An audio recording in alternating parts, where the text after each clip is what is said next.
श्री परमात्मने नमः। जय श्री भक्तमाल।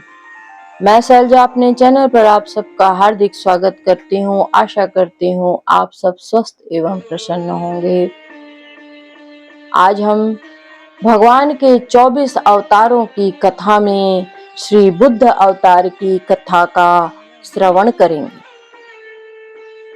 जय श्री राधा वल्लभो विजयते।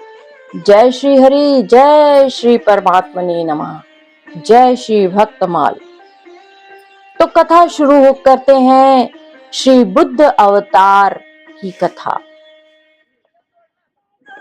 बौद्ध धर्म के प्रवर्तक महाराज शुद्धोदन के यशस्वी पुत्र गौतम बुद्ध के रूप में श्री भगवान अवतरित हुए थे, ऐसी प्रसिद्धि विश्रुत है। परंतु पुराण वर्णित भगवान बुद्ध देव का प्राकट्य गया के समीप कीकट देश में हुआ था।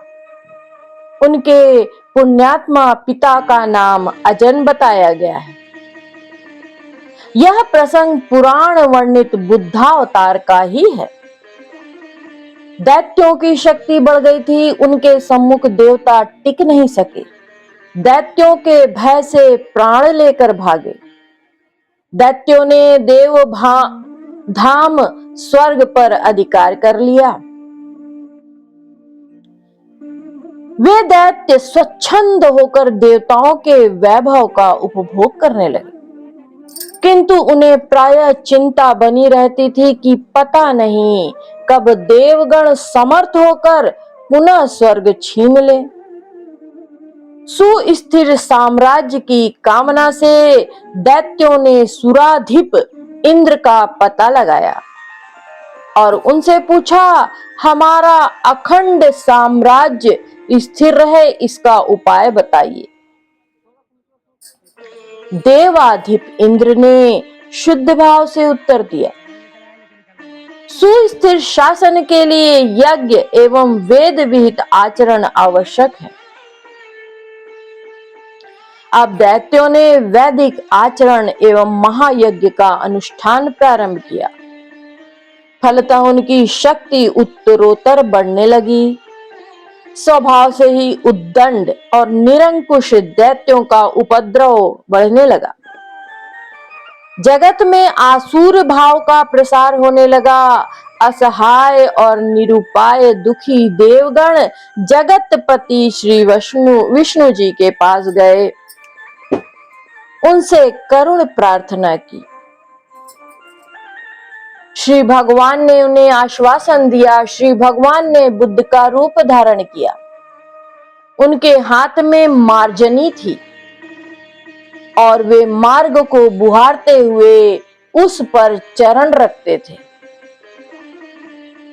इस प्रकार भगवान बुद्ध दैत्यों के समीप पहुंचे और उन्हें उपदेश दिया, यज्ञ करना पाप है। यज्ञ से जीव हिंसा होती है। यज्ञ की प्रज्वलित अग्नि में ही कितने जीव भस्म हो जाते हैं। देखो, मैं जीव हिंसा से बचने के लिए कितना प्रयत्नशील रहता हूँ। पहले झाड़ू लगाकर पथ स्वच्छ करता हूँ, तब उस पर पैर रखता हूँ। सन्यासी बुद्ध देव के उपदेश से दैत्यगण प्रभावित हुए। उन्होंने यज्ञ और वैदिक आचरण का परित्याग कर दिया। परिणामतः कुछ ही दिनों में उनकी शक्ति क्षीण हो गई। फिर क्या था? देवताओं ने उन दुर्बल और प्रतिरोधहीन दैत्यों पर आक्रमण कर दिया। असमर्थ दैत्य पराजित हुए और प्राण रक्षार्थ यत्र तत्र भाग खड़े हुए। देवताओं का स्वर्ग पर पुनः अधिकार हो गया।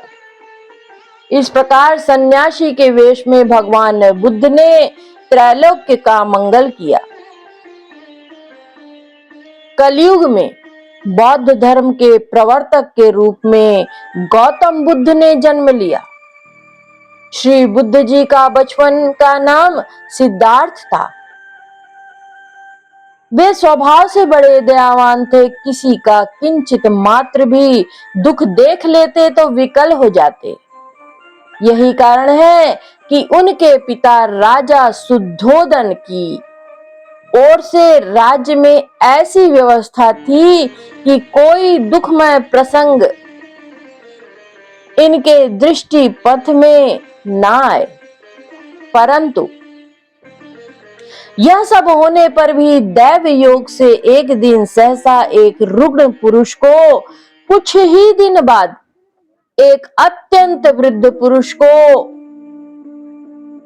पश्चात एक मृतक को देखकर इनकी आत्मा सिहर उठी और उसी दिन से ये जगत से उदास हो गए। इनकी यह उदासीनता माता पिता को खली और इन्हें जगत प्रपंच में फंसाने के लिए अत्यंत रूपवती यशोधरा नाम की कन्या से विवाह कर दिया और समय पर सिद्धार्थ के राहुल नाम का एक पुत्र भी उत्पन्न हुआ। परंतु उदासीनता मिटी नहीं बल्कि बढ़ती ही चली गई। परिणाम स्वरूप अपनी प्रिय पत्नी यशोधरा, नवजात पुत्र राहुल, स्नेह मूर्ति पिता महाराज शुद्धोदन तथा वैभव संपन्न राज, इन सब को ठुकराकर युवावस्था में ही गौतम घर से निकल पड़े। केवल तर्क पूर्ण बौद्धिक ज्ञान उन्हें संतुष्ट करने में समर्थ नहीं था। उन्हें तो रोग पर, बुढ़ापे पर और मृत्यु पर विजय पानी थी। उन्हें शाश्वत जीवन अमृतत्व अभीष्ट था। प्रख्यात विद्वानों ने उद्धट शास्त्रज्ञों के समीप वे गए, किंतु वहां उनको कोई संतोष नहीं हुआ। आश्रमों से, विद्वानों से निराश होकर वे गया के समीप वन में आए और तपस्या करने लगे। जाड़ा, गर्मी और वर्षा में भी बुद्ध जी वृक्ष के नीचे अपनी वेदिका पर स्थिर बैठे रहे। उन्होंने सब प्रकार का आहार बंद कर दिया था। दीर्घकालीन तपस्या के कारण उनके शरीर का मांस और रक्त सूख गया। केवल हड्डियां, नसें और चर्म ही शेष रहा। गौतम का धैर्य अविचल था। कष्ट क्या है इसे वे अनुभव ही नहीं करते थे, किंतु उन्हें अपना अभिष्ट प्राप्त नहीं हो रहा था। सिद्धियां मंडराती, परंतु एक सच्चे साधक, सच्चे मुमुक्षु के लिए सिद्धियां बाधक हैं। अतः गौतम ने उन पर दृष्टिपात ही नहीं किया। एक दिन जहां गौतम तपस्या कर रहे थे, उस स्थान के समीप के मार्ग से कुछ स्त्रियां गाती बजाती निकली।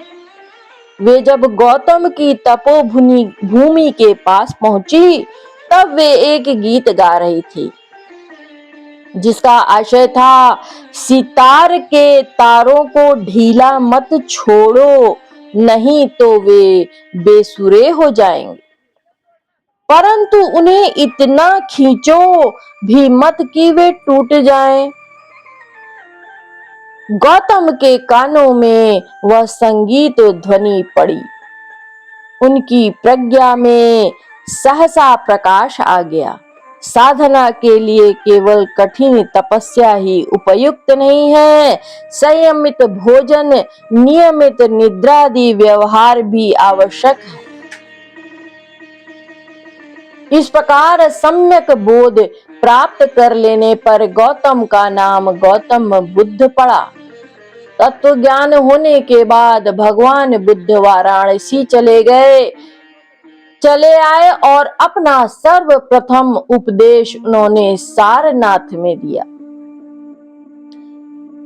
श्री भगवान गौतम बुद्ध का उपदेश इस प्रकार है। धम्मं शरणं गच्छामि, बुद्धं शरणं गच्छामि, संघं शरणं गच्छामि। यह बुद्ध जी का शरणागति मंत्र है और भगवान बुद्ध का उपदेश है सत्य, अहिंसा, अस्तेय, अपरिग्रह, ब्रह्मचर्य, नृत्य, गान आदि त्याग, सुगंध माला त्याग, असमय भोजन त्याग, कोमल शैया त्याग, कामिनी कंचन का त्याग, ये 10 सूत्र आपने दुख उन्मूलन एवं निर्वाण प्राप्ति में परम उपयोगी बताए हैं। जय जय श्री भगवान, जय श्री हरि, जय श्री गौतम बुद्ध भगवान।